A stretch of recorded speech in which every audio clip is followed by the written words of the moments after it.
আজ তোমাদের সাথে যে রেসিপিটা শেয়ার করতে যাচ্ছি সেটা তোমরা সকালে ব্রেকফাস্টেও খেতে পারো বা রাতের ডিনারেও খেতে পারো।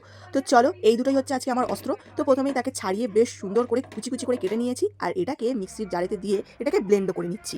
এরকম একটা হেলদি খাবার তোমরা যারা ডায়েটে আছো তারাও খেতে পারো। আর সাসপেন্স নয়, চলো বলে দিই আজকে এটা আমি কি বানাচ্ছি। এটা বানাচ্ছি বিটরুটের পরোটা। হ্যাঁ, তোমরা ঠিকই শুনলে, এটা বিটরুটের পরোটা। লুচি পরোটা মানে আমাদের মনে হয় যে বেশ তেল জাতীয় একটা খাবার, তো যেটা ব্রেকফাস্টে একদমই হেলদি খাবার নয়। তো চলো আজকে বানিয়ে দেখাচ্ছি। তো প্রথমেই আমি ময়দাটাকে পরিমাণ মতো নিয়ে নিয়েছি, আর বিটরুটের পাল্পটা ওতে দিয়ে দিয়েছি, আর উপর দিয়ে দিলাম নুন। এই ময়দা মাখাটাতে কোনো রকম তেল চিনি ব্যবহার করা হবে না। এবার এটাতে হালকা গরম জল দিয়ে বেশ ভালো করে মেখে নিতে হবে যতক্ষণ না একদম নরম তুলতুলে মাখা হচ্ছে। আর ময়দাটা মাখা হয়ে যাওয়ার পর একটা ফ্রেশ কাপড় ভিজিয়ে নিয়ে সেটাকে ঢাকা দিয়ে রাখতে হবে প্রায় আধ ঘন্টার উপর। আর আমি যেহেতু এটা সকালে করব তাই আমি রাতেতেই এটা রেডি করে রাখছিলাম। তো এবার দেখো, সকালবেলা ঘুমের থেকে উঠে যখন ময়দাটা ফ্রিজ থেকে বার করেছি তারপরেও দেখো কতটা সফট হয়েছে ময়দা মাখাটা।